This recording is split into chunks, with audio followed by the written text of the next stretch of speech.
No I more came late. reading. The Except for audacity of this fucking.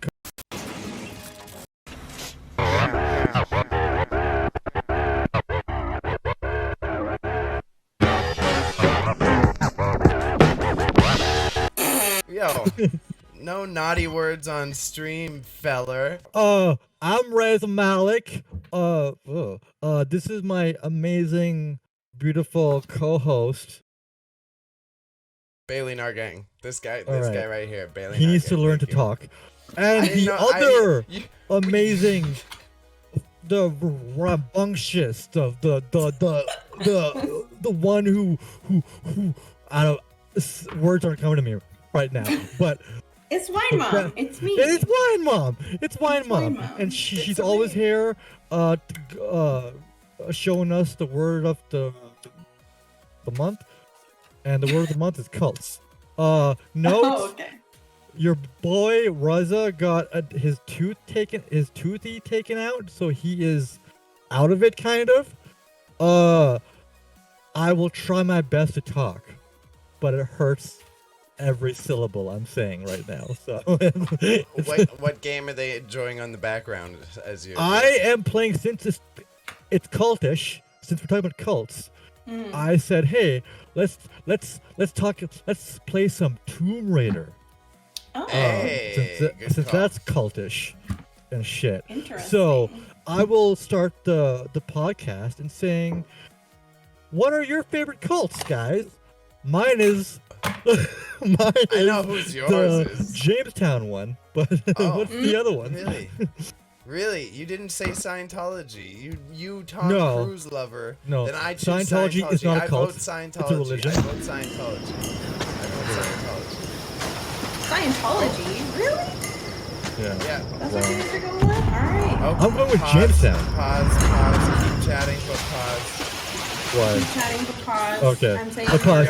I've got Rose's Tomb Raider audio. I need to get rid of Rose's Tomb Raider audio. Oh shit! Oh, One okay. second. That's on me. That's on me. That's on me. That's on me. One second. Wow, That's on me. good job, Raza. Didn't. Messing it How's- up off the okay. top. How's that?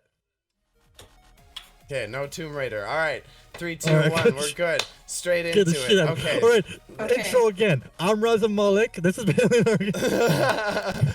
All right, sorry, technical difficulties. Where were we? Scientology is a cult. What was the next one? No, we it's were not. You're wrong. Right. Look. I think Scientology, Raza. I think you guys were Let's- asking what your favorite cults were, and you guys both said Jamestown, I said. I'm voting Jamestown. Scientology. I vote Scientology. Scientology, and Jamestown. Okay. Yeah. Yeah. I mean, for me, it's obviously the Manson family, but That's what I figured. yeah. That's what I figured. White. How did you figure Typical. that? Oh, you're a true crime specialist No, in the house. you know so, like, what? obviously you're gonna pick that. If I tell you guys why he's actually my favorite, why that's my favorite cult Why? is not a connection that you think it is, and you'll be surprised. Is it Leonardo DiCaprio? It's Yeah, not. I was gonna make that Alright. joke. Did you like the film though? Did you like Tarantino's film? Sorry. Once upon a time in Hollywood, I think it was called. Oh, Yeah. I did not watch it. I'll be honest. Oh You're well, not- you gotta you're- watch it if this is your jam. Yeah. It's like literally about it. I watched a TV series on Netflix, and I can't remember. I'm not sure if it's the right name, but if my memory serves me correct, which I'll look it up before the end of the show so that I can say it. I believe it was called Pisces, and it had the lead character, the lead male character from X-Files, and that was fucking- about the Manson family, and it was very good. But I'll double check my facts and get the information for you guys before we finish. Alright. Mm-hmm. I like the Jamestown shit because it's so fucking weird. You go to Africa and you have a cult and whatnot, and then a reporter was sent there and he got murked and shit. So wasn't like a congressman of some kind as well also sent there? Yeah, and yeah, murdered? yeah. Yeah. So it's like that stuff to me is very interesting. Like this, Mhm. that word cult and stuff. See, I'm learning. Yes. That so like I find that stuff like kind of interesting of like how you could get brainwashed that easily Yeah. and like do that and stuff. That's what I find. Even the Manson stuff, like Manson was more. What was it more? It was It more was like very believable that people fell for him. yeah. Extremely believable. What was the like the reasoning? Like, did he use like a religion or anything No. or what? No. What? Okay, so I'll tell you why it's my favorite. I'm 100%, using okay. air quotes. I don't really I don't really believe in favoring them as in like I love that person. Favoring it is its most interesting. So why that one is the most interesting to me is because it has a connection to a band that I like absolutely love, which is The Doors, which is Jim Morrison. And Okay. when Manson was active, so there was a home that the one of the murders ended up happening. So at the time, this home was owned by Beatles members. Right. And for some reason, the Doors were in the city at the time and they were meant to take over that home. But instead, I believe the last name is Polinsky, which is Sharon Tate. That's what the Rowan movie. Polanski? That's what the Rowan movie we're Polanski? talking about is about. Right. Yeah. Once So Upon a Time in Hollywood is Sharon- this. Yeah. Right. So Sharon and her husband move in there. She's pregnant at the time. And so that's why that house gets hit. And it was originally supposed to be hit because of the Beatles. So because of the way that the timing worked, the Doors were literally supposed to be there, but they ended up not being there. And so ultimately Jim Morrison was able to live a full life and eventually die in Paris, right?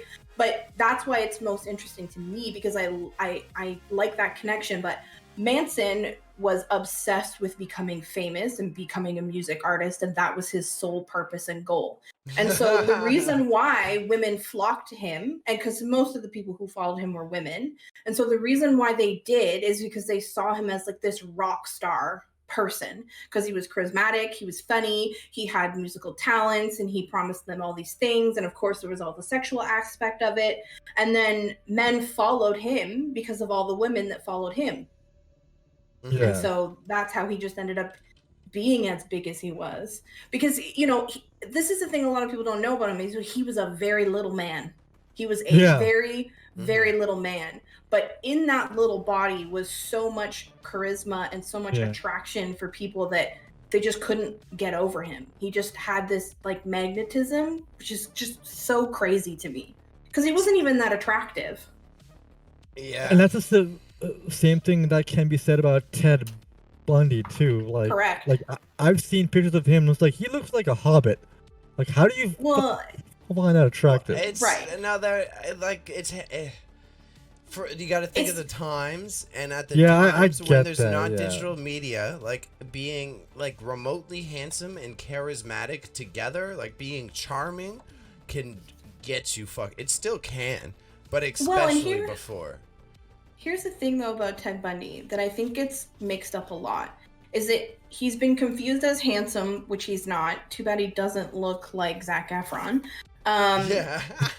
Let's just be real. That was a good movie though. I like that movie. It was an amazing movie. But so it's like sorry, go ahead. Go. Is it glorifying? I don't want to go into the Correct, whole topic of everything, but like Zac Efron, 100%. It is glorifying, yeah. It is. It is.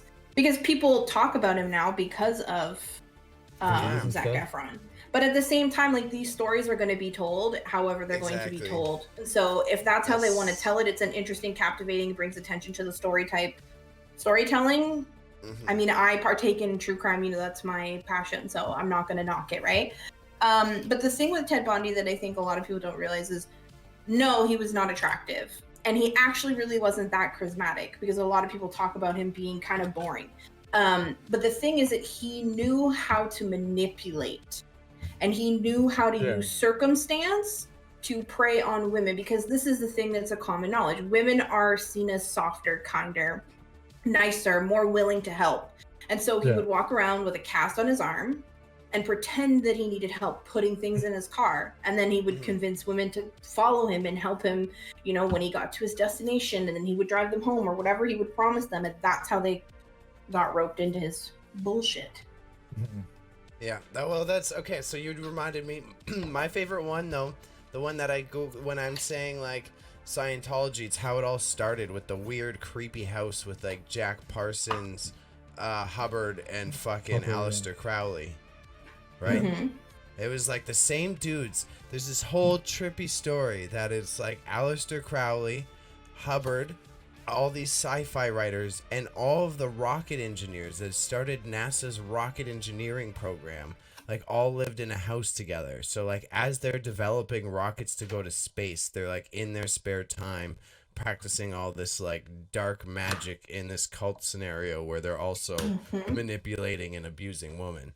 And that's where fucking Hubbard came up with the idea like, oh, I can take all this shit, like all Crowley shit, and apply it as a religion, and it's fucking, I'm safe. Like, I can control the most people possible. That's where he came up with the idea, and it's like this whole creepy cultish story when you dig into it. Well, anything can become a cult if you get enough people to believe it, right? Yep. Yeah. 100%. Did you watch the movie, The Master? I did not. Scientology? I watched way too many. My roommate was so deep into this shit, so I sat there with him and I dug into it too, because then I fell into the rabbit hole. Watch The Master. It's about him. It's got Philip Seymour Hoffman, Joaquin Phoenix, and Amy Lois Lane, the one who plays Love. Okay, yeah, her. It's pretty good.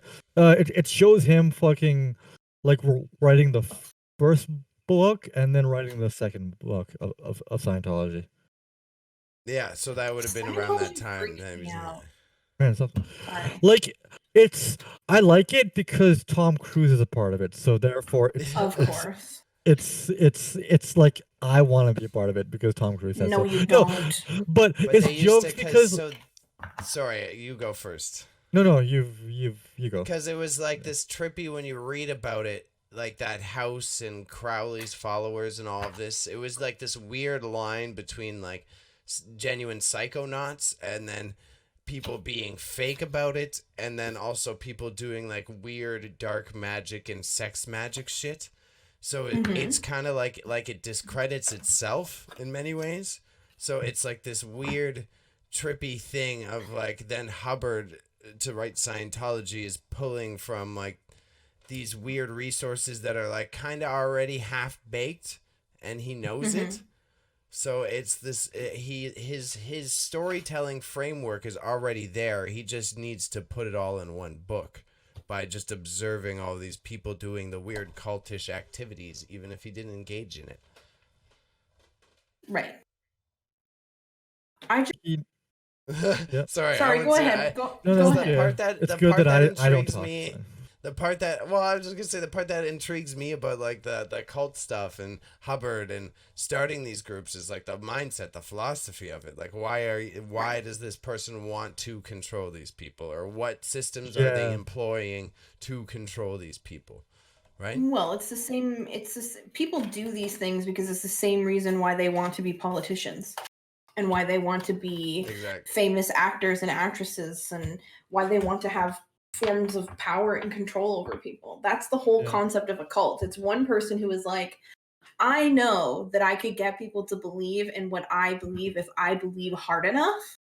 And then the thing is, like, they end up like messing with themselves. And so it's like if you speak something long enough, eventually you start to believe it. It's the same concept as like if you constantly say I'm not enough, I can't do it, eventually you're going to believe that you aren't enough and that you can't do it, right? It's the power of thought, and they have harnessed that so well. It's sick. And like how these cult leaders get the people is just like they see the most, like basically people generally want to be a part of something. We are social animals, right? So like Wine Mom said on the Discord chat, which I was gonna comment on, but I forgot about. It was like it's you said about how it's interesting how people join this, right? Because people want to become like a part of something. They want to be associated to something bigger than them. They want to believe Correct. in something bigger Right. than them. I just truly believe that every single person in the world is easily susceptible to these things at the right time in their life. I think Well, like, every single one of us could have been in a cult at the right time in our lives. Because just think about how the way that trends would go around. If you think back to high school, right, and think about like when one celebrity, who I'll use for reference, like I know was really big when I was in high school, was Kid Cudi. When he came out and started making music, everybody was obsessed with him. Everybody wanted to like listen to sad boy music and be sad boys, and like there was this whole culture around like smoking pot and being like depressed and like Depressed, yeah. following his sort of life, where he was just trying to express himself and he was just trying to like relieve himself of his own emotions.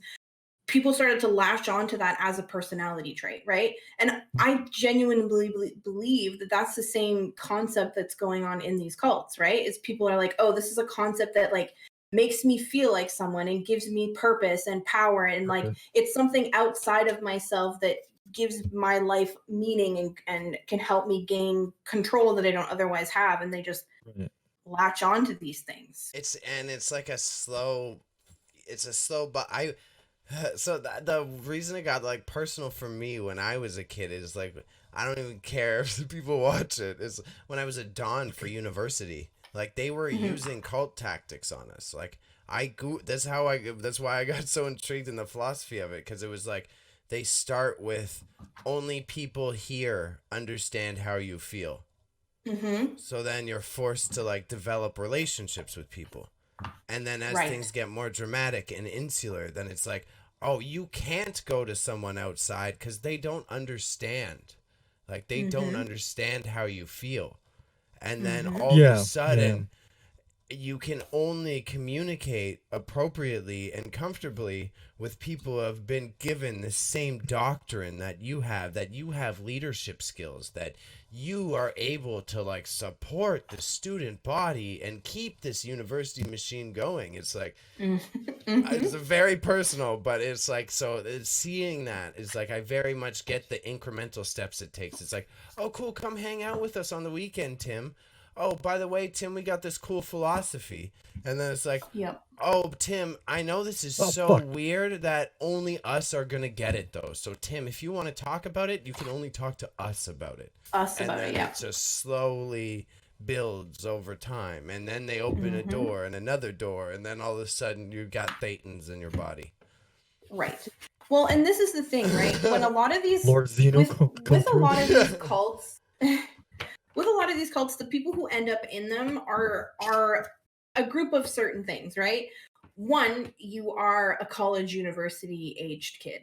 So you don't know who you are. You don't know what you want to be. You don't know where you're going. You're hungry because you need to make money and life is hard. And the group of the in-between, who are parents who've just lost their job and they have kids they need to raise. They're going through a midlife crisis. A family member has died. They're getting a divorce, a relationship. And it's like, what is the common denominator in those things, those groups of people? Weakness. They are at their weakest point.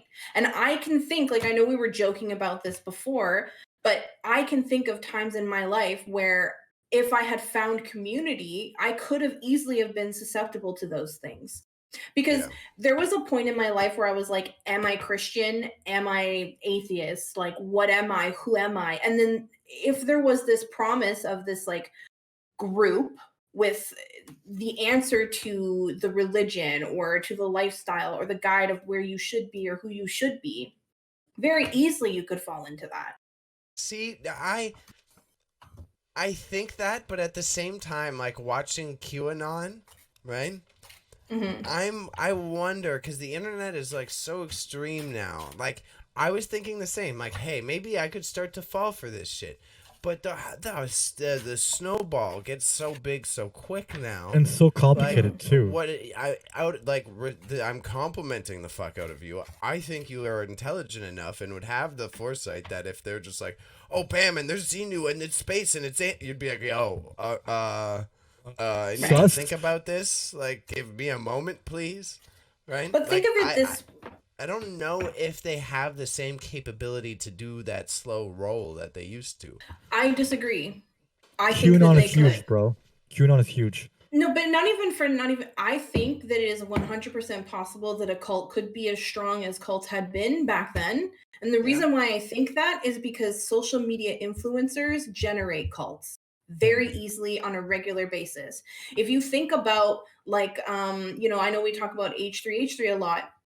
They have a cult following. People who are obsessed with them, they say, hey, we don't like this, go deal with it. And it's the same, like, even if you think the biggest group that is the scariest group, and I genuinely think that there's a lot more to unpack when it comes to this group of people, are K-pop stans. Because they are like a giant cult. Now, I know it's funny, but like, what is going on with those people? Why do they do the things that they do? I don't understand. Like, okay, so I got one word. I've got one word. No, I know. I don't even know what I'm. No, it's just like, watch your language, Raza. I'm saying this one word. I'm saying furries. Yeah, let's talk about that for a second. Though. Let's talk about that for a second, shall we? Oh my goodness, no, but yeah, to what, like, I agree with Wine Mom. It's kind of a weird cult, but like Eastern cultures, like, we sort of overdo it with our celebrities. Like, you should see like, I'm not Indian, but in Bollywood, for example, they have motherfucking shrines for every Tom, Dick, and Harry who's up and coming and whatnot. So it's just like, yeah, like the stands right, are though. so like, did you insane. watch what was it called? Wild Wild West or Country? Wild World Country? Country, that guy, Raza, he is Yep. the scariest man to have ever existed on Earth. I don't care what anyone says. 100%. He scares. Watching that thing made me cry. I am literally afraid of him. I am so glad that I was not in that world when I was growing up, because I would 100% have been in India. Like, he's scary. Yeah, because like, at the same time, during that time, people weren't accustomed to Indian things. It wasn't as big as now. So it looked cool. Then. It was trendy. Yoga. And that lawyer he had, who was the hero, quote unquote, fucking hero of the goddamn thing. I didn't watch through a lot of it. I made it through like an episode and a half. But it was enough for me that I was crying and I was like, I'm overwhelmed. Just the way that the woman spoke about him was enough for me to be afraid of him. And his personal assistant, that woman, she to this That's day. That's what I'm talking about. Mm-hmm. Yeah, to this day, she still like says what he was doing is good. Like, she lost her husband. She lost her husband, which is one of the hardest at like a very young age. To something so devastating. And then he put her to sleep for 3 days. And then he was like, it's done now. You move on from that phase of your life. 3 days and you expect her to move on from the love of her life. No. It's just insane. And it's just fucked up. It is fucked up. And like the things like she like her newest documentary, I didn't like it that much since it didn't really talk about much. It explained the aftermath of what she's coping with now, right? But like, she would take a bullet for Yogi and stuff like that. Would take a fucking, she would go to even with the spoiler alert, but even with the attacks that he did in that city, even with the threats he did, like, his whole thing was love, to care about one another. Then it grew to this weird, like, no, to you, if love you are me only. Go on, Bailey. Well, I was gonna say another pop culture human. Did you watch Tiger King? You remember fucking? Yes. Exactly. The dude with the fucking cult of, oh my god, like that was just as gross. So we don't have to go on a rant about that. That was just my relative example as you were talking about this. Like, shit. That guy is scary too, and he brought his poor kid into that shit. Like, people who are just like, people just want to belong to something, and if what Bailey was saying was like, if I find somebody who is a part of a group that has things that I like, I'm just gonna join that group. I'm gonna be susceptible, is because then we have a commonality, and then it snowballs to a thing where now I grow my whole personality around this cult. They get you in just by like your your your enjoyments and stuff. Correct. Yeah. That's it, right? Because think about in our group here, like between the three of us here. You know, I trust you guys. I think you guys are relatively smart, well-researched men, and like if I had a question, I could trust you guys to give me the answer that I needed, right? If one of you guys was like, "Hey, you should join this group that I'm in. Like, it's really super cool. Like, you guys are my friends," and I'd be like, "Okay, fine. I'll check it out." Yeah. And it's that easy. It's that easy to get somebody roped in. It is Yeah. that easy. No, it's Like, true. Well, that's how the Nexium is existing now in this modern era, right? It's very much. Well, that's how Epstein was able clubs, to do what he it's did. meeting, yeah. That the Nexium shit is like a little fucking. It's not really that terrifying because I don't think he's gonna go full Mescovich. But sorry, White Raza, go ahead. And I also is that weird cult you guys were talking about, Lav? Nexium, yeah. Yeah, it's like this. It like feigns as a multi-level marketing scheme, but sorry, but it's not. Yeah. No. I tried looking stuff up on it. Like I only got like Wikipedia articles. You're only gonna get very limited information because it's actually hard to look it up because it's very guarded. And that's the thing with like newer cults like Nexium, right? They're able to work in the shadows because the internet is such a deep and wide universe. Like the internet itself is a completely separate universe from what we live in, and that's how they're able to live in these spaces and create these communities that are so dangerous. And that's how people get trapped. That's the QAnon. That's you flood it with misinformation. So then as you're researching, it's like they may see the headline of like, oh, this is fake, but since there's 10 more validating their shit, they're gonna believe that rather than click on the headline that says it's fake, right? Right. It's just a numbers game. It's a propaganda game, literally. But you're right. I mean, I like the Jehovah's Witness use QR codes now. The Jehovah's Witness ain't fucking giving you no books no more. They're telling you to scan this pamphlet. You know what I'm saying? Yeah, so they can see all the things you're doing on your phone. Get into your business.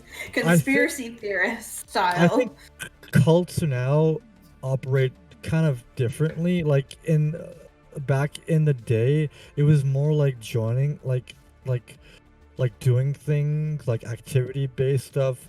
Well, now it's just like now it's purely for financial gain. Yeah. Shit. I think the cults now, like nowadays, is just to make that bread. Well, like cults now, they give you a promise. Yeah? Except. No, I was asking. I was trying to get you to expound. Like, you think people join to like make more money? No. The people like leading these cults obviously charge money and stuff. Yes. Because like Scientology, I'm pretty sure you have to pay into it, right? I should know this. Yes, what the hell? Scientology, you have to buy. I don't know a lot about it. I know Leah Remy, she's out of it now, and she's been doing a lot of stuff on it. I've watched a bit of her like shows on it, and basically like she wasn't famous when she got into it, and then fame happened while being in it. And like the way that it was is like you had it was kind of like a school. Yeah. So like you go through first grade, second grade, third grade, whatever. It was kind of like that. And like these children started very young, and these like they had these books that they had to follow and like the steps that they had to take in order to get to like certain rankings. And like as a smaller ranking, if a bigger ranking asked something of you, like you were not allowed to say no. No was not an option. It was like regardless, you had to do this thing that was asked of you. And this is a very common trend within cults. It's like, especially when it comes to like the sexual aspect, right? That's how they drag in women. Sorry, you were gonna say? I was just gonna, just before we go on to the woman part, because that is a good and important thing that we should move on to, is just also, it's like, also with the times, like pre-internet, like joining like the Masons, or joining, like not in a creepy way, like the Masonic Temple, like a brotherhood down the street, or the Shiners, right? To be in those clubs, you donate money to the foundation to go up. So in terms of cults, pay to win. Back in the day, that was it was normal. So it wasn't per se weird to someone to be like, oh, I have to pay for my next level of Scientology because that's like what everyone else does in their secret orders, right? It's like a Netflix subscription, essentially. If you want to get the next premium shit, pay more. But even think of it this way, and like not to step on any toes, but think about gangs. You pay in order to earn your rank. And maybe you don't pay financially, but you pay physically. You do jobs, you work for certain people, you know, you have certain steps and ranks that you have to go through in order to get to certain parts. And now, not that I necessarily think gangs are cults. I mean, they're very similar. They run very close on the line. There's a bit difference there. It has a lot to do with poverty and stuff like that as well, which so does cults, but in a different way. But it's just cults promise these things that they can't deliver, and it's like, it's the hypocrisy that kills me. It's like these men will stand up there and be like, we are meant to be sexless beings, but yet they'll pick the youngest child in the group and be like, that's the one I want to sleep with, and then I'm gonna marry her and have children. That's that. Like, have there been female or femme cult leaders, to use 2021 language? Have there been? There have been, but I can't give you an example because the obvious thing is that's the easiest way for like a man to exert power. Yeah, right? I was gonna say cult is like I hate to say this, but men seem to like become the cult leaders because men give up. Again, this isn't true. I don't believe in this, but like men give off that leadership role and stuff more than women. I don't think so much as that. Here's the thing with a lot of these powerful men, right? They may be the leaders, but who does their bidding? Mm-hmm. Who controls the population? Yeah, that's a good. It's a woman. With Wild Wild Country, it was Sheila who was. Because here's the thing: if a man can manipulate one woman, other women are inclined to believe. Mm-hmm. That's the thing. Like if a woman sees a man as this powerful leader and then goes, oh, so his right hand, you know, quote unquote man is a woman, I can trust this person. Because why would a woman take other women into a cult that's riddled with? Well, I mean, a fucking Ghislaine, right? Ghislaine. Don't say that. Correct. Don't say the naughty name that we're not allowed to say. But she helped the naughty named person by being a Ghislaine. Deborah. Maxwell. Deborah. Yeah. I was being jokey. Yeah. Okay. She helped Deborah. Do the bad things that Deborah did with his island, right? Like, through the fact that she was a woman in that powerful position, she was able to groom those young girls to be like, hey, look, you want this you want this fashion designer? You want all this lifestyle? Like, come to Deborah's island. Deborah's a nice human. Right. And to add on to what Wine Mom was saying, is it's like, if it's a woman, it's for you see the maternal instinct. You see you see more of like, oh, it's safer, nurturing, motherhood, motherly and stuff, which is kind of creepy if you think about it. It's very creepy. Like the things that I use on my mom, I'm not gonna go to a cult leader and be like, yeah, they're the same characteristics are here and stuff. Right. Exactly. But that's how they do it, right? And then it's like, you know, especially when we're talking about Wild Wild Country, right? He had this sensationalized like therapy that he was giving these stupid white people. This is the thing. Like, I don't know why they do these things. I'm going to India and find myself. Like, no. Literally, that's what it was. Yeah. Right. So they follow him over there, and they go over to this place, which then he leaves them all behind because obviously he didn't care. They were a means to an end. But anyway, so these stupid white people, they go over there, and the thing is, like, the power of meditation is a real thing. Energy is a real thing. The universe does rely on the bank of energy, 100%.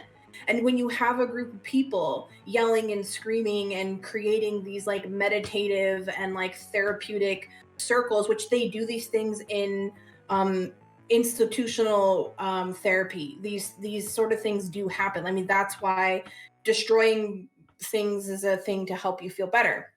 But he uses this they would do that. We would have to sing songs together and bullshit right. like that.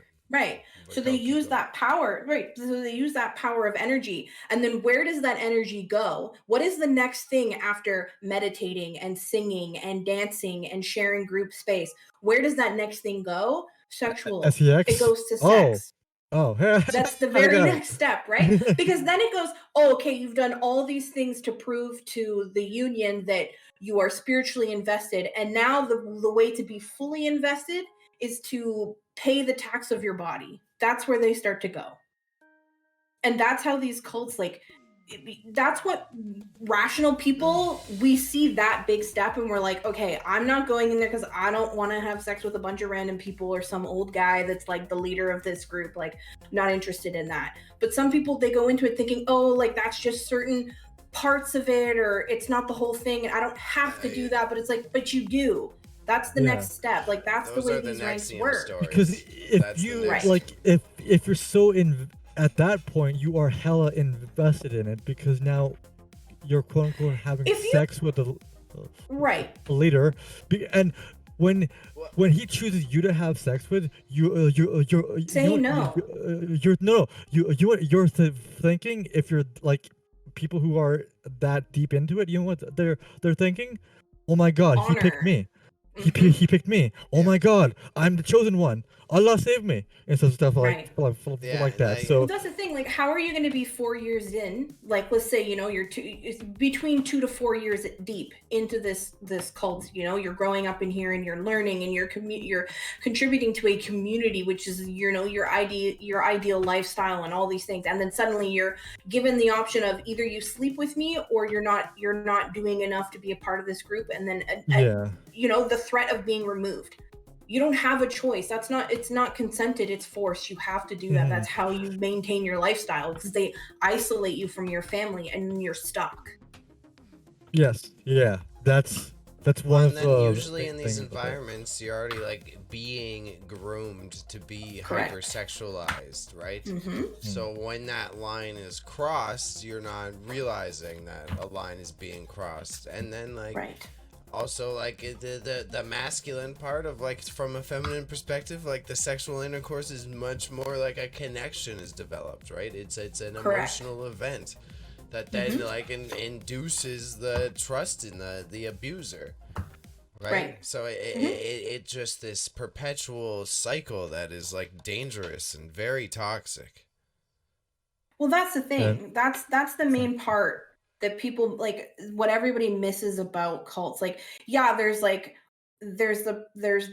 perverting of religion, and there's using religious text in order to create some sort of false god or false guide, and it's like whatever. And I mean, you can make a million comparisons. A lot of people think that back in the day Jesus was a cult leader because of the way that he was, and there's a quote that says any cult can become a religion once it's old enough, right? And to be fair, yeah, that's true. I mean, why do we believe that a man could turn water into wine, but we don't believe that cult leaders now have the power to, change the world? Right? Yeah, it's just 100%. Now we're able to think, okay, scary. No, thank you. This is scary. I think Jared Leto's the second coming. I don't even want to get in that guy. Let's get into it. I think Jared Leto's yeah. No, 100%. He's going to that deep end by accident, and that's a good textbook example. Bailey, of exactly I don't think it's on what accident. we're talking about. I do not think it's on accident. Okay, he knows I want to hear. Because he has allegations against him and stuff like that. So if he has allegations against him, and if there are these characteristics, he has a thing called Camp fucking Mars. Have you seen the videos of Camp Mars? Yeah. Motherfucker dresses up like Jesus. All right? I don't think he's going to be successful. Because he's already doing it. He's already doing it. Maybe for now, but here's the thing. I think once he dies, it's not going to continue the way that it's going now. But if he I will keeps argue getting wild sci-fi movie roles, but I will argue because he's also a musician, he'll put his cult like shit in his songs, right? And that which is fine. But think about the reason why Right. Which I hear you guys and I agree. Okay. And I definitely think that it will inevitably die. But the reason why I think that is because he has too deep of a past that is known. And eventually somebody's going to come out with a campaign against him. They're going to bring up his past and they're going to rip him apart. But people like Jim Jones and the other guy in India, all these guys, the thing is, like, they don't have a known past. Yes, now in the future we know the past, but at that time there was no in-depth research into their past. There was no knowledge of where that person came from and who they were. They literally were like a magical deity that just literally appeared one day and was like, I am your answer to your religion, to your self-worth, your questioning. That's why it worked for them. And I don't think, because Bailey, you're smart enough now to sit here and be like, yeah, it's whatever he's doing his thing. I'm not going to go to the cult. Yeah, but now you just said the other time, in contrast, we were talking before about how it's like so easy to flood the market with misinformation. Like I was going I watched Jared Leto's GQ interview because of his 2-minute piece. Yes, for his 2-minute piece in Justice League. And he it was just the eccentric ramblings of a madman, but the comments, bro, they love him. It's a cult. Like the people are willing to look past digging into that shit the same way they're willing to look past it for their favorite musician, right? But to one mom's point, once he because nowadays our attention spans are so short, correct. So when he dies, so does his whole movement and stuff. Well, it won't immediately.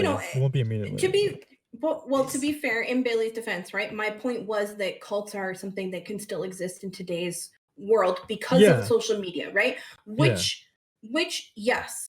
Do I think he could be successful? Yes. But I don't think that he will, because think about even just how people are around social media celebrities, how quickly it takes one good reason and they all go, forget it, I'm done. And yes, they do remain with a group of people that follow them, but it's significantly decreased. And eventually it just slowly becomes something that people are like, yeah, I used to love that guy, but I don't watch his stuff anymore. Because eventually once you stop getting the attention or the comments or whatever it is, you start to stop doing it. And that's why I think once he dies, who's going to replace Jared Leto? Right? The next Messiah. The bassist from the band. He quit.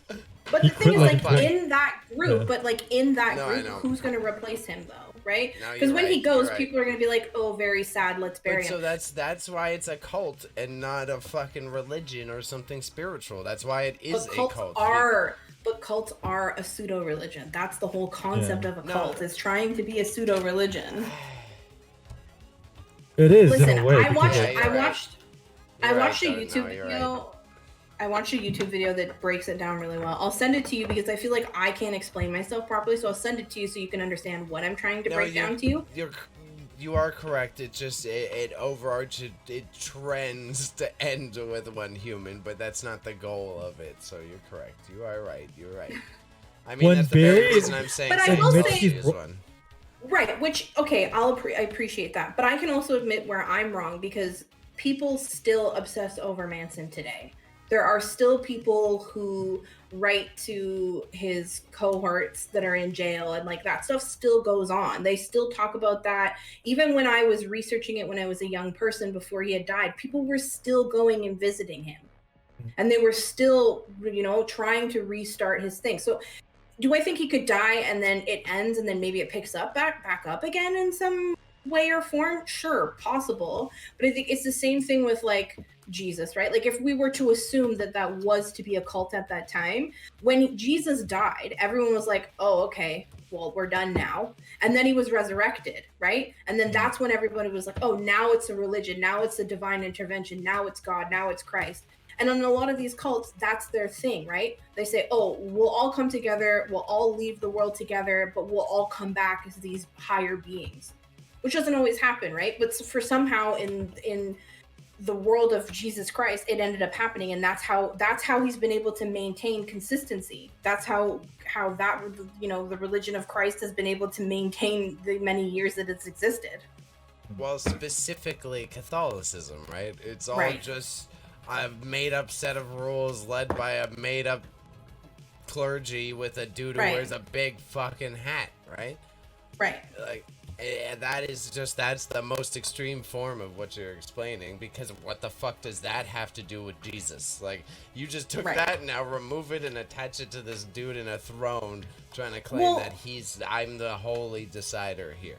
And this is the thing that has always bothered me about religion, because why is it that in every single church there is a man who is a priest and his sole job is to preach the words of a man who no longer exists? Why are you getting paid to continue to preach words of a man who no longer exists? You don't know him, you never met him, you didn't follow him, you don't understand. Because I truly believe the people who are like religious leaders in churches and stuff, I don't think they even understand what they're talking about. I genuinely believe that, because you didn't grow up in the moment, you weren't there, you didn't witness it. You're repeating words that are 1,000 years old, told by multiple different people. That's where Raza, like, Islam gets very fucking trippy, because you get the imams, right? Some imams are just like, yeah, I'm gonna add this rule. So if you follow me, there's like added rules to my version of Islam. So that's where the like weird lines come in, because it's like literally your personal interpretations become law. Or you look at the fucking American pastors who we were talking about that today at my the funeral I had to attend, that we will just keep moving on from. So we're talking about like churches down south, and like I feel uncomfortable saying this, but black churches that are like so focused on like taking your donations rather than like running fundraisers and stuff. Well, this is what I mean. I don't understand the exchange of money. It's like that to me, right? When I think about religion, right? As somebody who doesn't have a distinct religion, because I believe that all religions are the same religion, just told in a different language, right? But for me, like, I do have my own beliefs in the divine intervention and, you know, the whole workings of religion. I have a different ideology than everybody else does, right? But I'm also aware enough to know that I don't need to pay in. I don't need to take the money that I'm using to live to pay in order to receive some sort of grace, in order to, you know, get a seat in heaven. I don't believe that that's how that works. I believe that your moral compass and the universe is going to give you the things that you deserve based on what you give out. And that's not financial. That's why my whole family fucked off. My family was like Ukrainian fucking Catholic, and they all fucked off from the Catholic Church because why do we have to pay you and go to your schools just to believe in God? Like the initial thing about giving money was all about charity, right? Like for us, how we do it is like charity essentially. When you go to a mosque, they take it. It's like, I know my money is going towards the kids in Syria is because like they literally fly out there and do that shit. The initial thing was for charity, but now they have taken it as a financial. It's not even a financial gain, Raza. We're paying other people's rent. That's what we're doing. In these institutional religions, when you are donating these monies to these churches, you are paying people's bills. You are paying their rent, their salary, their bills. Like, you're paying for their cars, for their clothes. That's what you're paying for. See, churches and churches don't pay any taxes, right? Mosques do. So so churches are. Well, I think it's the rule when they're in another country. I don't know how it works. As well. Synagogues, mosques, and other like I think I could be completely wrong about that. I didn't know that, but that's crazy if it's true. But like, well, it makes sense though. Like, I understand why they would do that. When you not that it's go right. to a mosque and stuff, oftentimes the money is not for the mosque; it's for the community. Like the one near my aunt's house and stuff. They have completely taken the money and like changed a hub of Markham and stuff, and it's See, here's the thing. I genuinely believe that there are churches and mosques and other forms of, religion practicing places that do genuinely do good things with the money that they do receive. Like I know that AA, which is Alcoholics Anonymous, is hosted a lot in churches, and like church does a lot of work for that community, for that group of people, which I truly in my heart thank them for, because it's changed my life, right? But at the same time, I'm able to look at other sections of how things are done and be like, that doesn't make sense. Because for me, if I want to donate and I want to do something for people that I want them to be better, I think you should be working in your group of people. And I get it. Like when you think of a church, that's your group. That's your cousins, your family, the people who live down the street from you. I understand that. But if you know that Jim Bob down the street can't buy lunch for his kids, but you think putting $5 in the church bucket's going to help him, it doesn't help him. Buy his kids lunch. That's how you help him.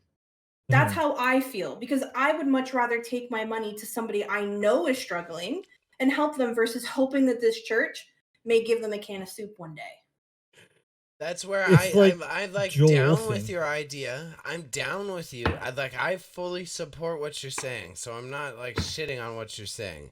But it's you also can shit on me, and I'm totally fine with that. I'm down with it, but you got to accommodate the like people who are more nervous than you. Like, what if someone they're too scared to go buy their neighbor lunch? They're nervous. They fucking have social anxiety. Like, Lord knows, there's a million and one things that could definitely right. So to them, a church or a structure or a little basket, the donation basket is them, like it's their ease of mind for that.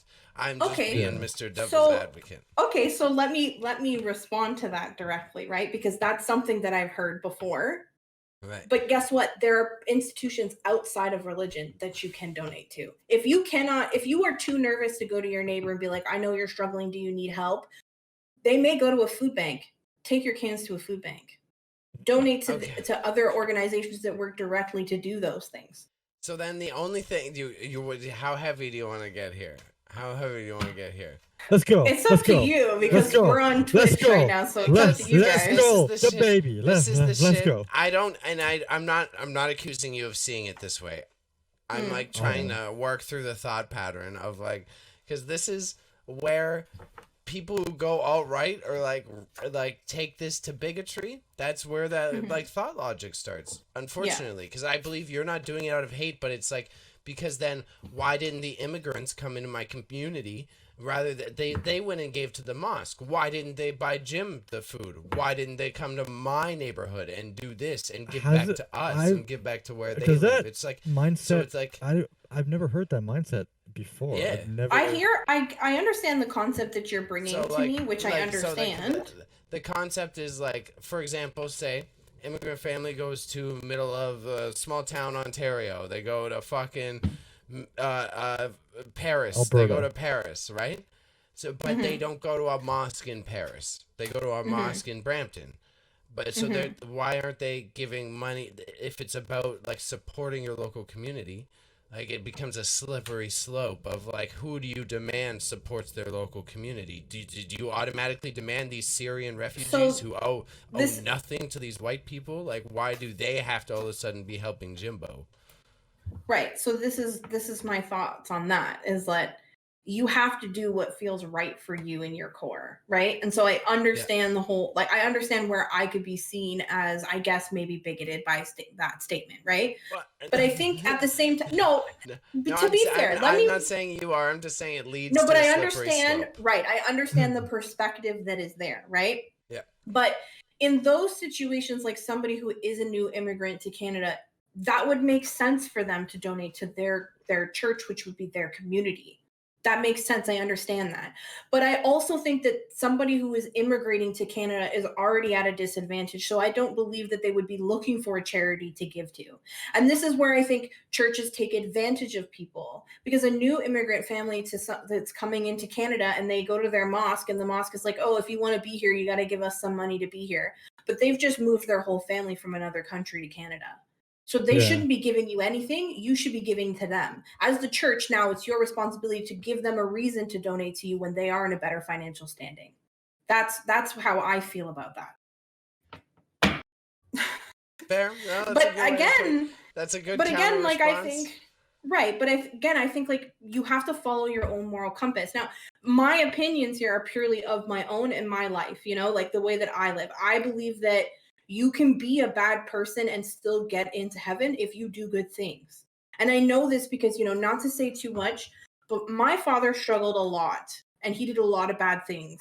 But he is a good person. And he may not always deliver things well and we may not have the best relationship, but I know for a fact that he will take care of anybody who asks him for help, regardless of who he is or what he had done in his past or anything like that. And I believe if you are a good person, if you are genuinely a good person and you believe that heaven exists or whatever, maybe you will get your passage if you do the right thing.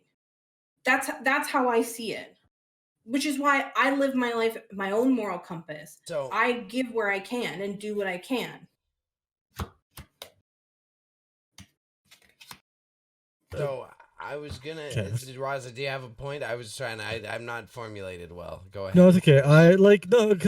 Because I agree with mom. Why should an organization ask for an immigrants, for example, for money when they don't have anything? But like mosques, I'm coming from a bias here, and I don't want to, but like. But mosques, that's what that's fine. Yeah. Don't apologize for that.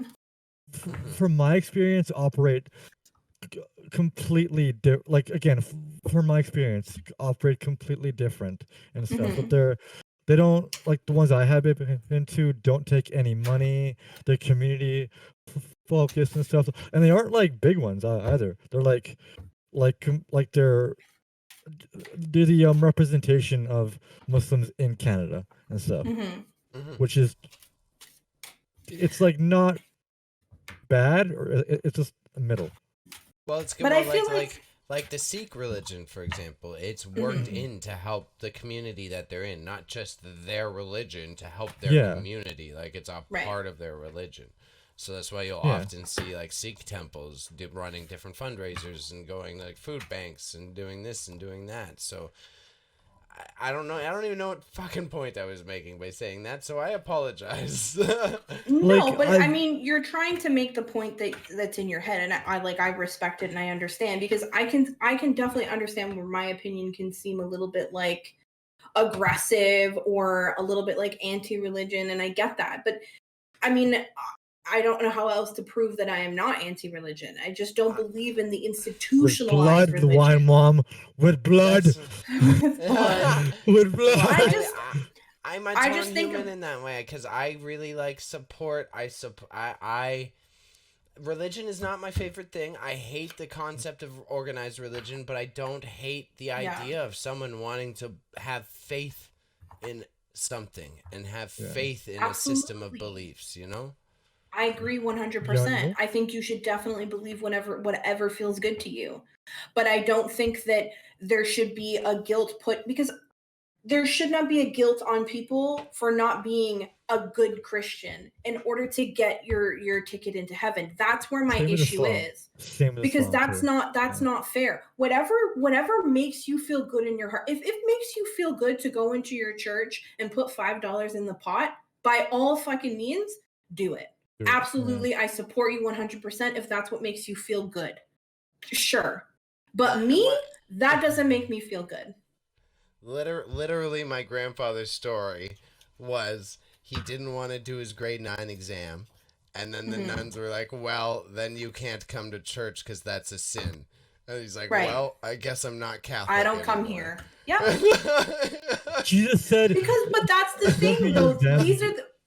These are common things that are said, right? And I don't know if I've told you guys this story before. When I was in elementary school, I had a babysitter, and her niece had gotten pregnant at a very young age. They made her, I think she was 16, 17. They made her go up in front of her church, in front of everybody in the church, beg for forgiveness and apologize to everybody for getting pregnant at a young age out of wedlock, in order for her to still get her ticket into heaven. I'm sorry. Jesus. No, absolutely not. Yeah, absolutely not. And it's like, so I'm speaking from my personal experiences, things that I have witnessed, that I have seen, that I've watched young women constantly be victims to. And I'm sorry, but I don't agree with that principle. You should not have to apologize for being a teenager. I'm sorry. Oh no, that's well, like that's the paradox. My partner is non-binary, so then it's like that. I have the fucking. They hate religion because religion says they should die, and it's like exactly. I can't. Your lifestyle. Well, this. But I don't believe that your lifestyle is a reflection of the person that you are on the inside. Of course, that does.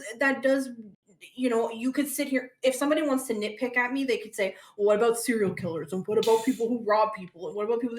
I understand all of that, and I get what you're saying, but that's not the big picture. The big picture is that you should not be made to feel guilty for your lifestyle, and that be not the reason that you get into heaven. Because you love someone, then you love somebody who doesn't follow the same path as what we deem to be reasonable.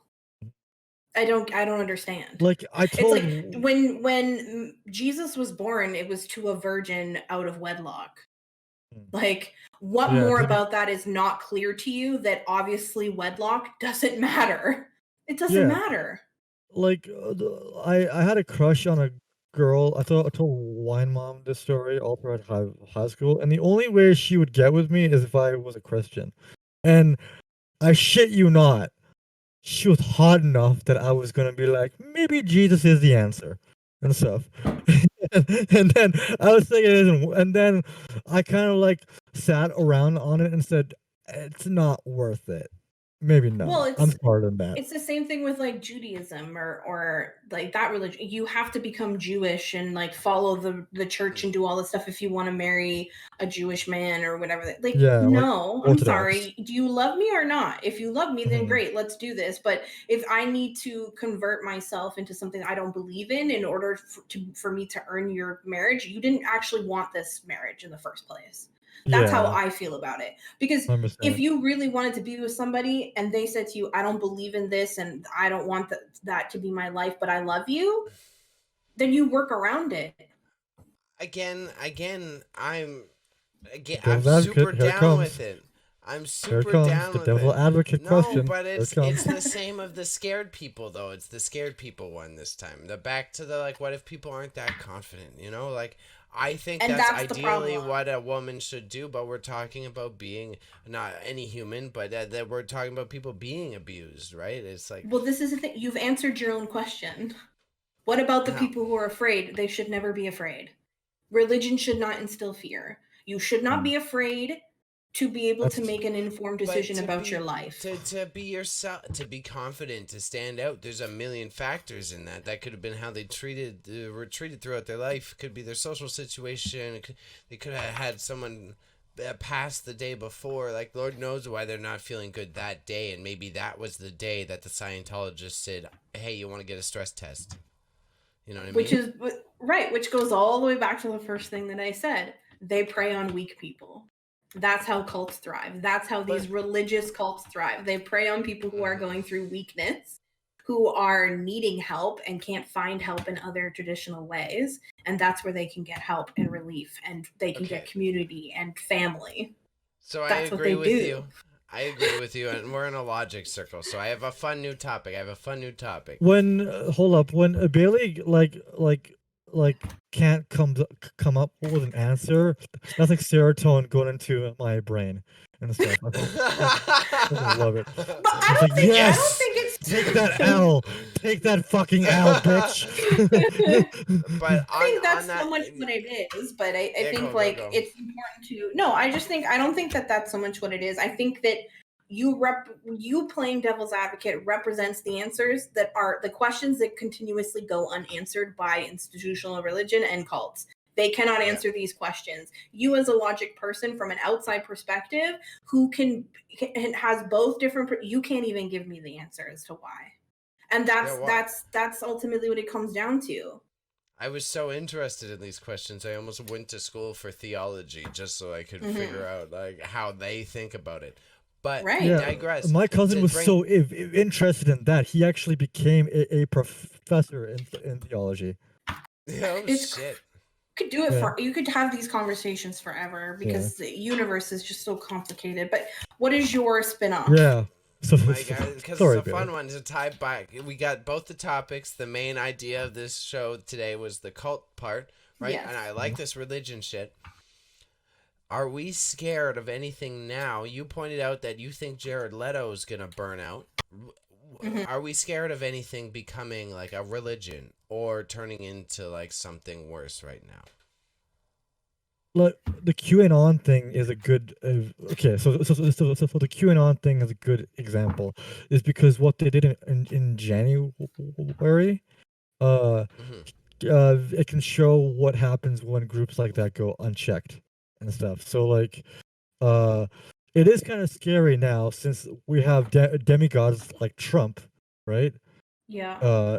And they can do all this shit, and you can literally get away with it. So like, I feel like with social media and the internet, there's gonna be more powerful people who are gonna be even more charismatic.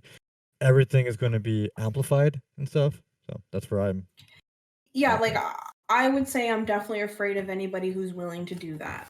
Anybody who's willing to take up that torch and try to become that person, I am afraid of them. Because it really just takes a small group of people to start to follow them. That's really all it takes. Is a small group of people who believe it enough and start to push it. It's like, we joke around about Jehovah Witnesses and like the people come knock on your door with the Bible or all that kind of stuff, and those things are still relevant in 2021. Why? This is 2021. We're in the middle of a pandemic and the world is in crisis, and you still want me to talk to you about your Christ, your Lord and Savior. Like, these people are not going to just go away.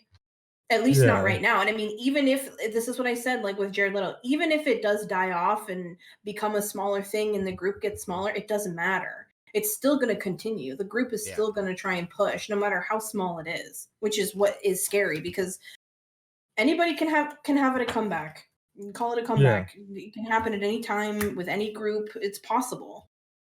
Yeah, there's a lot of Roblox cults and shit right now, like developing, and those are what's freaking me out in that sense, because it's like, as that game grows, there's just more little kids and more random folk that are just gonna get randomly indoctrinated.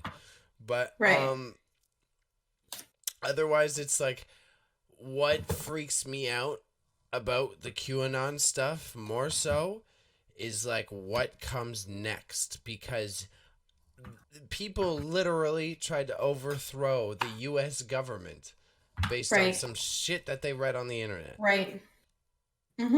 What's the because it sounds an awful lot like they would turn in their neighbors like a certain populace did during the Holocaust, right? Like like, or McCarthyism too. Yeah. Example so it's like I'm terrified to see what the next QAnon shit is. Like, where's the next thing they tell the right wing fuckos to go? It's like, this is what are you all Proud Boys now? Are we killing the J words again? Are we doing this again? Like, what the fuck are we? Like, I'm scared, man. I'm already scared to mention that I might be Jewish again. Like, well, it's definitely a fair fear to have, right? Because this is the thing with the internet, because you don't know. And it's like, not to scare anybody, but like, the dark web is a horrifying place. There is so much going on that place that like, even the people who are supposed to protect us don't know what's going on. That's the thing. Like, we're constantly developing this technology to protect our own identity. Like, how many people have VPNs? Or they take extra caution to make sure that their information on the computer doesn't get leaked when they're streaming or anything like that. We do those things to protect ourselves. What makes you think that those neo groups are not doing the same things? And that's scary to me, because we're constantly recreating this technology and trying to protect ourselves. But in the meantime, we're also giving tools to some of the scariest people on the earth. No, we do. It's like half and half.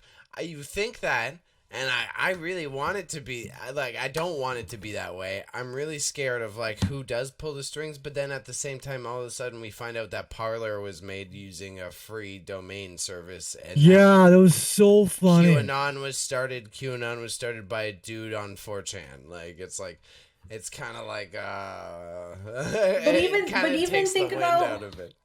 right, but think about people who use Reddit. Yeah. Think about the people that use Reddit.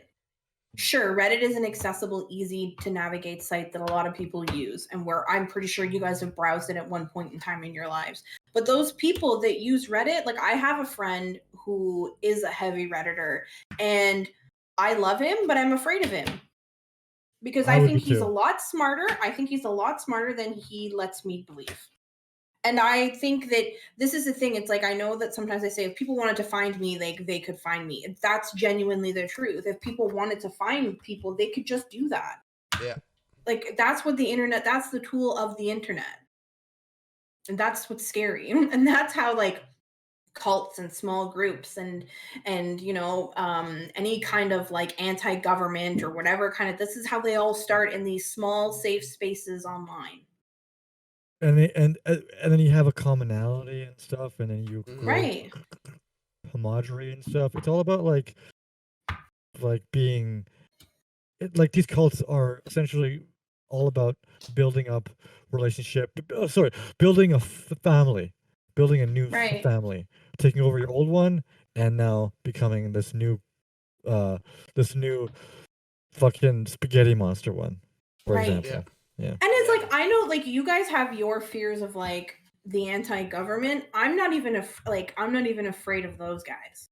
Like, yes, obviously they're scary. Yes, that is a thing that's frightening. And I understand how, as two men, that could be something that's frightening to you. But as a woman, I'm more afraid of the people on Reddit. And by people on Reddit, I mean the incel community, the 4chan community, the multiple chans communities. That's who I'm afraid of. Those are the same people, though. That's the thing. Those are the same people. We're talking about the same groups. They may be the same, but there is a distinct difference between an incel group versus an anti no, the incel government group. They make up the Proud Boys. They make up all of these alt-right politics groups. It walks hand in hand. Like, as much as people think it's separate, it is hand in hand. The deeper you go down the rabbit hole of becoming more misogynistic and more incel, the deeper and closer you get to becoming more Republican and right-wing. Like, the hate perpetuates the hate in both a philosophical way and a spiritual way, man. Like, I seriously believe that shit. Yeah. Well, yeah. I don't know. I think the world, it sucks because I don't want to walk away from this episode like just feeling so dark about the world, because that's the thing that sucks so much. Because that's what cults do, right? They show you like the darkest, scariest parts of the world, and like truly what it comes down to is like the psychology of the human mind is really such a scary concept. Like everything that goes on in the human brain and like the chemical makeup and how so easily things could switch and become the scary things that they are is horrifying. And I say that as somebody who researches serial killers. Like like it's scary. It's scary how the mob mentality can just yuck. I don't even know what to say. My positive note that I would like to say then, unless Raza, do you have a good question first? Sorry. Well, if you're gonna have it on a positive note, then before you get to that positive note, let's me continue on this hate train. Horror. But apparently studies have shown that we will see a resurgence in serial killers in 10 years. Yep. They already are. It's already happening. They're around, but they're not at that level yet. They're getting there, Raza. They're pretty close. That's what I mean. That's what I meant. I was reading shit about that too, in the dark way of like, it was already a big thing in that world to have the copycats in that, and now that like true crime is the biggest thing, isn't it only gonna like perpetuate that shit? Make it worse? Well, here's the thing. Have you guys ever heard of, and I people who know me are gonna laugh at me when I say this, but have you guys ever heard of Israel Keys? It sounds familiar, honestly. Sounds very familiar. Yeah. So if you have not looked into him, if you really like if you want to hear a horror story, look into him. There is a podcast. It's called True Crime Bullshit. It's done very well, and it's a whole breakdown of his career as a serial killer, and it really breaks down like his philosophy of how he did things and how he was able to get away with things, and like the way that his brain. And this is that he was not a very, very smart man, and this is what's scary. He was not a very, very smart man, but he was smart enough. He was smart enough to get away with a lot of things for enough time, and that he was able to use the power of circumstance in his favor. And right. That concept, and like he talks about a couple things that scare me and make me think that there's a lot more people doing a lot more dangerous things than we actually know about. And if you go on YouTube, there are thousands of hours of interrogation tapes with him. And he says the thing that scares me the most about him is he said, when people go on a fishing trip and they're on a boat in the middle of the lake and they go missing, and everybody's like, well, they must have fallen out of the boat, or they drowned, or some natural circumstance had happened to them. Those are the ones that he likes. Those are the ones that he picks. Those are the ones that he goes after, because no one's gonna think a guy in the middle of a lake out in a forest somewhere who had an accidental death could possibly be me. Serial killer that did it. And that's why I am afraid of serial killers becoming more than what they are now. That's why I believe that. It's also how people do things professionally, allegedly, Coincidentally, I happen to rent a cottage next door to somebody who I know also has a cottage there, and the tree fell. Oh, so like an accident happened, a hunting accident. Surprise! Like, well, and and he lived his life as a nomad as well. Like he did, obviously, he wasn't 100% nomad, but I recommend you guys look at it. If you really want to be scared, these like horror movies that are out now, these little spooky, creepy pastas you see online, there is nothing scarier than the concept that Batman is presented. Tell you that. Okay, so I will match you on that. Are guys familiar with this little couple, Carla Homolka and Paul Bernardo? Why are you bringing that up? Very much. I know a lot about them. We are. It's because it's because it's like in my city. It happened in my city, right? No, they went to our high. He went to our high school, so everyone. Yeah, and she went to my high school. It was both. Paul Bernardo went to the high school that we went to, so all our teachers knew him, and his family still lives in the neighborhood. Yeah, when I went to my high school, her picture is always crossed out on our yearbook. Yeah, they removed his from our school. They just took it right away. Oh, not at our school. Her and her sister are there. All photos, everything. Yeah, because like there's a park and stuff, because my sister works in the area where it happened and stuff.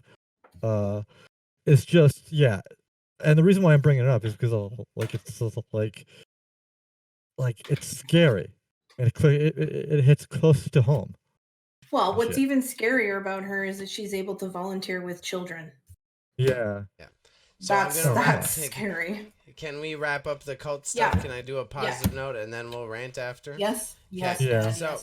So wrapping it up as the producer here with the positive note, I wanted to end it up is something that Raza would agree with, since we are journalists. Is like Wine Mom did present a vision of the internet that is scary. That is like, it's very true. Like, if you don't look deep enough, like you're gonna get caught. But because of the internet, there are the holes. There are the gaps. You are going to find the info that is the truth. So the thing is, when you're trying to research something that you think is cool, Twitter, whatever, and make sure with an open mind that you look at as many resources as possible, because it's still, you're still going to find the options. Yeah, at least 3. Because the thing is, it's not necessarily about trying to humble yourself or be some genius and know all sides. It's like you need to get multiple opinions. And the less social interaction we have on a daily basis, we're not seeing as many people. You need to make sure that you go out of your way to hear the different ways that different people think. So, the positive note, as you're entering possible cult land, you're scared, take your time and just make sure you read different people's opinions. Google is there for a reason, B. There you go. Yeah. I agree. So with that, if you're ever getting scared, hit us up and Raza will send you a million links about how Nexium is terrible for your life. Yeah. All right? Yes. Because we would love to fuck up their organization as a spare time and get us famous, and please give us the clickbait. Yes. So thank you for watching. Same shit, different day. I'm Bailey. You can find me on I'm Raza Malik. Media. He's Raza Malik. He hates sharing his handle. You can find it in the description. We got Wine Mom who's fiddling around with her keyboard, it sounds like. No, it's cards, but yes. Okay. Wine Mom is here. When they're done with the cards, they will give you a handle in about 2 weeks. Who knows? I'm not sure. I just threw that in timeout for no reason. And then if you stick around, we live on chat. We talk to our fans afterwards, and you can catch us on YouTube on about Wednesdays is when the episode releases. Thank you, everybody. Wednesday. Thank you, one human. We got one human here. Wednesday, not Wednesday. Thank you. Wednesday. Love you. Love you. Just talking time.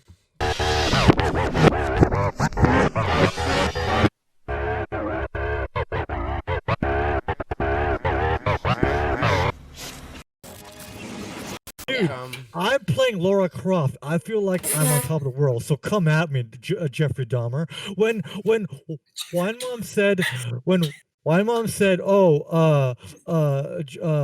what's his face? Is it Jeffrey Dahmer or no? Ted Bundy. Ted Bundy. Yeah, he goes after woman. I didn't say it, but in my mind, I was just like, if he came after Lara Croft,